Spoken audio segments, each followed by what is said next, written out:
menurut Ibu kelemahan dan kelebihan yang dirasakan pada saat pembelajaran kemarin?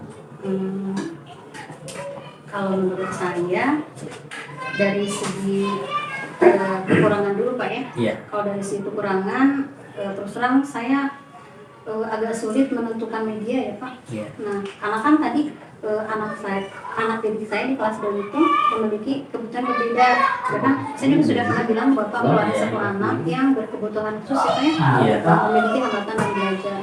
Kadang saya dalam membuat media itu cuma satu gitu Pak. Jadi satu untuk semua, sedangkan yang saya rasakan kadang saya berpikir bahwa media yang saya buat itu ya tidak cocok untuk satu anak itu. Nah paling itu sih Pak kekurangannya. Jadi saya rasa agak sedikit kesulitan dalam menentukan media gitu.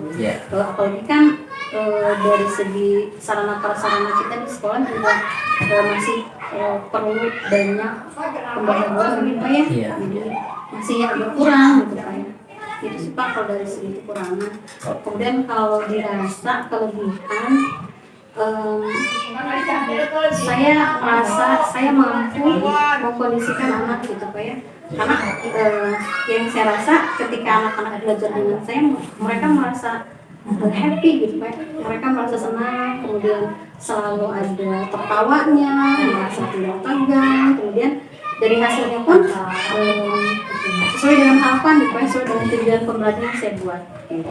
Jadi mungkin saya akan mempertahankan itu Pak dengan seperti kemarin kan dari segi cara mengajar juga saya jarang mengatakan ke anak-anak itu anak-anak. Nah, saya sering bilang bahwa teman-teman gitu. Karena saya ingin merangkul anak-anak itu sebagai teman saya, jadi supaya mereka tuh lebih dekat gitu ya. Nah itu ya yang Ibu rasakan tadi sudah diceritakan bahwa kelemahannya memilih metode gitu ya, media ya. Jadi ada sebagian anak gitu yang belajarnya lemah di dalam memahami ya. Dan selanjutnya kelebihannya itu dalam pengkondisian di ruangan kelas. Nah, ada satu pertanyaan lagi Bu. Nah, ini apa kekuatan yang ingin Ibu kembangkan dalam melaksanakan pembelajaran selanjutnya gitu di dalam kelas? Kalau ditanya kekuatan,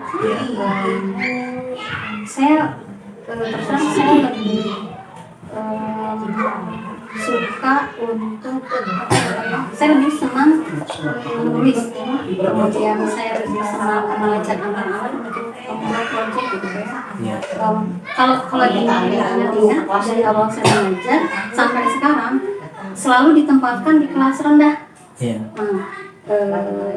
Dari kelas rendah itu kan setiap tahun beda-beda Pak ya. Ini sudah apa sih melihat pada kemampuan anak-anak dalam membaca. Saya itu utamanya mungkin dari cara itu membaca. Mungkin sekarang ada rasa ketertarikan ingin membuat satu buku khusus untuk anak yang sesuai tahapan supaya kan anak itu ada membaca permulaan, ada membaca lanjutan.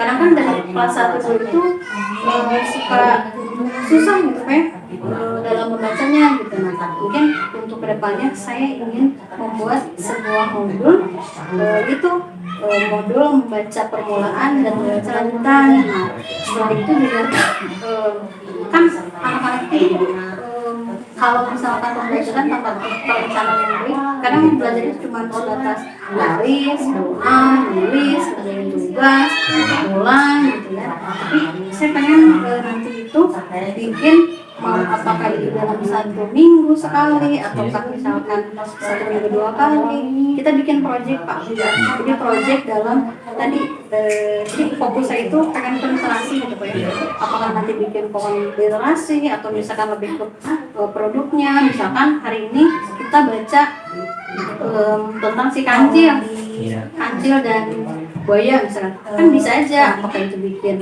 anak-anak kita bikin gambar, bikin komik atau misalkan apalah gitu. Gambar ini juga bisa mungkin Pak.